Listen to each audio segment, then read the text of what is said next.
Claire Bennett believed she understood people. At 31 years old, she was sharp, ambitious, and confident in a way that made others either admire her or quietly resent her. She worked at Hargrove and Ellis Consulting, one of the most respected consulting firms in the region, and after 2 years inside the company, she thought she had decoded the entire system. She knew who carried influence, she knew who pretended to matter, and most dangerously of all, she believed she could instantly tell who deserved respect and who didn't. That confidence became her blind spot. Because there is something nobody teaches you about professional environments. The real power inside a company is almost never loud. The people with the most authority rarely announce themselves. They don't need to. And the people who truly understand power learn one thing very early. Silence reveals more than words ever will. Claire never learned that lesson, not until the afternoon that destroyed her career. It started on a Tuesday. Nothing dramatic, nothing unusual. Just another morning inside a polished office filled with coffee cups, glowing computer screens, forced smiles, and employees pretending they weren't exhausted. At 10:12 a.m., an email arrived in everyone's inbox. Subject line, Senior Stakeholder Visit. The message itself was short. Please remain present and professional throughout the afternoon. No name, no title, no explanation. The office reacted exactly the way offices always react to vague executive emails. People speculated, whispered, complained quietly. But Claire did not complain quietly. She leaned back in her chair, read the email once more, and laughed loud enough for several nearby desks to hear. "Oh, great," she said. "Another overpaid executive flying in to teach us how to synergize our verticals." A few people laughed immediately. Others looked down, pretending not to listen while clearly listening. Claire smiled. She loved moments like this. That small burst of attention. That feeling of becoming the center of the room without officially trying. Her comments always landed perfectly because they carried just enough truth to feel dangerous. And dangerous people are entertaining. Until they become liabilities. Across the aisle sat Marcus. Marcus laughed too, though less confidently. "Maybe this one will at least pretend to understand what we do," he said. Claire shook her head. "They never do." More laughter, more approval. And with every reaction, Claire felt more validated. That was the thing about office culture. People reward confidence long before they question wisdom. But one person didn't laugh. Diane Mercer, senior project lead, 15 years inside the company. Diane was one of those employees everyone respected but nobody fully understood. She was calm, measured, careful with every word. The kind of person who survived corporate politics by never revealing too much of herself. When Claire made her joke, Diane looked up slowly from her laptop. She smiled politely. But her eyes changed for just a second, a tiny shift. So small most people wouldn't notice it. Claire certainly didn't, because Claire mistook silence for agreement. Experienced people know better. Experienced people understand that silence inside professional environments can mean many things. Discomfort, awareness, fear, warning, sometimes all at once. By lunchtime, rumors spread across the office floor. Some people claimed the visitor came directly from the parent company. Others said the person was connected to executive leadership. Nobody knew for sure. And that uncertainty created tension. But Claire treated the entire thing like entertainment. Throughout the afternoon, she continued making comments. Little sarcastic observations, quiet jokes, each one earning another laugh, each one making her feel untouchable. At around 2:40 p.m., employees began straightening their desks. Computer screens minimized, coffee cups disappeared, the atmosphere shifted, not dramatically, subtly, like a room inhaling without exhaling. Then at exactly 2:47 p.m., the elevator doors opened.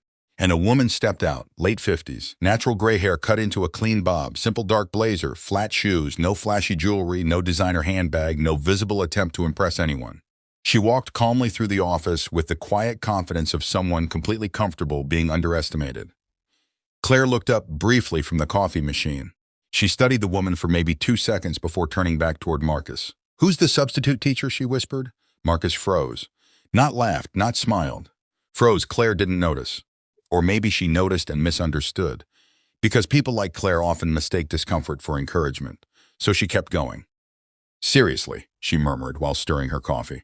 "She looks like she got lost on the way to a school board meeting, and then something changed. The energy inside the room shifted so suddenly it almost felt physical. Conversation stopped, not slowly, instantly. Chairs straightened, eyes lowered. A silence spread across the office floor that felt heavy enough to touch. Claire looked around, confused. That was when she noticed Diane standing near the conference room entrance, watching her. Not angrily, not judgmentally, pityingly. And there is something deeply terrifying about pity from experienced people. because pity means they already know something you don't. Claire felt the discomfort now, but instead of stopping, she tried to recover control. "So, tough crowd today?" Nobody answered, nobody moved. Then the woman with the gray bob stopped walking. She turned slowly and looked directly at Claire, not with anger. That would have been easier, not with irritation, not even with disappointment. She looked at Claire the way someone studies a decision that has already been made, calmly, carefully, almost gently. "You must be Claire Bennett," the woman said. Her voice was warm, steady, controlled. Claire blinked. Yes." The woman nodded slightly. "I've read your project evaluations. Very thorough work." Claire suddenly became aware of every person in the room watching her, every eye, every expression. The silence became unbearable. "Thank you," Claire managed. Then the woman extended her hand. "I'm Margaret Hargrove." And in that instant, the world stopped. Before we continue, if you've ever worked in an office where one wrong sentence changed the entire atmosphere, or witnessed someone unknowingly destroy an opportunity right in front of everyone, drop it in the comments. And if you enjoy psychological storytelling, workplace drama, hidden power dynamics, and the kind of stories people are too afraid to talk about openly, subscribe to the Unspoken Chapter. Because on this channel, we uncover the silent moments, the hidden tensions, the unspoken truths that change people forever. Now let's go back to the story. The world stopped, not metaphorically, not emotionally. Literally, the atmosphere inside the room froze, because everyone knew that name. Margaret Hargrove, founder of Hargrove & Ellis Consulting, majority shareholder, chief executive officer, the woman whose decisions shaped entire careers, the woman whose name sat on the front of the building itself. And Claire had just publicly mocked her. Twice, maybe 3 times. Claire felt heat rush into her face. Her coffee cup suddenly felt too heavy in her hand. Nobody in the office looked away. Nobody rescued her. Nobody interrupted the moment. And that silence, that unbearable silence, was worse than humiliation. Because silence forces you to sit alone inside your own mistake. Margaret continued holding Claire's gaze for one more second. Then she smiled politely. Not fake, not cruel, professional, controlled. The kind of smile powerful people master after decades of watching others expose themselves. "Well," Margaret said softly, "I'm looking forward to today's discussions." And then she walked toward the boardroom. That was it. No yelling, no confrontation, no dramatic scene. No public embarrassment, just calm acknowledgement, which terrified Diane more than anger ever could have, because powerful people rarely need emotional reactions. Power itself is enough. The moment Margaret disappeared behind the boardroom doors, the office remained frozen. Nobody spoke immediately. Claire stared at the floor. Marcus looked physically uncomfortable. Finally, someone muttered, "Jesus Christ." Another employee shook their head slowly. Diane approached Claire carefully. "You should probably take a minute," she said quietly. Claire laughed nervously. A desperate laugh. "It's fine," but it wasn't fine. And everybody knew it. The rest of the afternoon moved like a dream. Claire attended meetings, answered questions, smiled when required. But internally she was unraveling. Every interaction felt loaded now. Every glance felt meaningful. And the worst part? Margaret acted as though nothing had happened. No cold treatment. No passive aggression. Nothing. She spoke to Claire normally during the meeting, asked thoughtful questions, praised one of her project summaries, which somehow made everything even more disturbing. Because Claire realized something important that day. The most dangerous people rarely reveal their emotions immediately. They observe first, and people often mistake calmness for forgiveness. It almost never is. After Margaret left the office that evening, employees gathered in quiet little clusters across the floor, whispering, analyzing, replaying the moment. Claire became the center of office mythology in less than 6 hours. Some employees sympathized with her. Others privately enjoyed what happened. A few blamed Marcus for not warning her. But most people shared the same thought silently. How could Claire not realize? The answer was simple. She judged authority by appearance, and real authority often looks ordinary. That's one of the hidden truths powerful people understand. If your position is secure enough, you stop performing status entirely. Over the next few days, Claire tried convincing herself the situation wasn't serious. Margaret had been polite, professional, calm. Surely, if it really mattered, something would have happened immediately. But that assumption revealed another thing Claire misunderstood about corporate power. Consequences inside professional environments are rarely emotional. They're strategic, and strategic consequences often arrive slowly. The first change was subtle. Claire stopped receiving invitations to certain planning meetings. Then a project she expected to lead was reassigned. Nobody explained why. Nobody needed to. When she asked Marcus whether he noticed anything strange, he avoided eye contact. "You're probably overthinking it," he said, but his voice lacked conviction. Weeks passed. The office atmosphere around Claire shifted. People still spoke to her, still smiled, still included her socially. But something invisible had changed. Distance, carefulness. Employees became more formal around her, less relaxed, as though association itself carried risk now. And the cruelest part? Nobody openly acknowledged what happened, because corporations rarely punish people directly when indirect methods work better. Claire started second-guessing herself constantly. Every email felt colder than before. Every interaction seemed calculated, and maybe some of it existed only in her imagination. But perception becomes reality once fear enters the equation. One evening, Claire stayed late, finishing a client presentation. The office was nearly empty when Diane approached her desk. "You know," Diane said carefully, "Margaret notices everything." Claire looked up immediately. Diane continued, "She built this company from nothing. She remembers details about employees from years ago." Claire swallowed hard. "Do you think she's angry?" Diane paused for a moment. Then she gave an answer Claire would never forget. "I think people misunderstand how powerful individuals operate." Claire frowned slightly. "What does that mean?" Diane leaned against the desk quietly. "It means people assume power looks emotional, but real power usually looks patient." Then Diane walked away, and those words stayed in Claire's mind for weeks.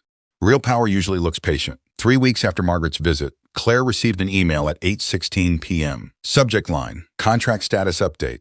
Her renewal would not continue beyond the current quarter.